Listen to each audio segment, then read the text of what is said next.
Dick Cheney had one of the most remarkable resumes in the history of Washington. He started out as a congressional aide. He became the White House Chief of Staff for President Ford.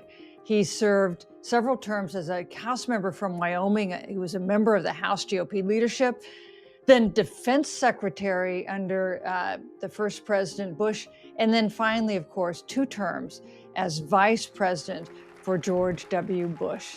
I believe you're looking at the next Vice President of the United States. Dick Cheney was the most powerful and the most controversial vice president in American history. He was the most powerful in part because he knew so much about Washington, and in part because he didn't have ambitions for his boss's job, and that made him relatively unconcerned about some of the political waters he stirred with his policies. Cheney was controversial in particular for his support for the invasion of Iraq, arguing that Saddam Hussein had weapons of mass destruction that threatened the United States.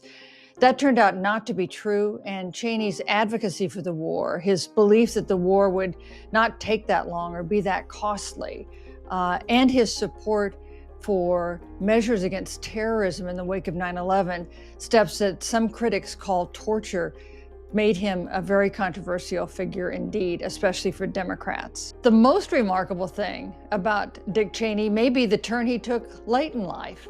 After he left office, after he had served 3 Republican presidents, he became a leading critic of a 4th Republican president, Donald Trump. He said Donald Trump was a coward, a threat to the republic. There has never been an individual who is a greater threat to our republic than Donald Trump.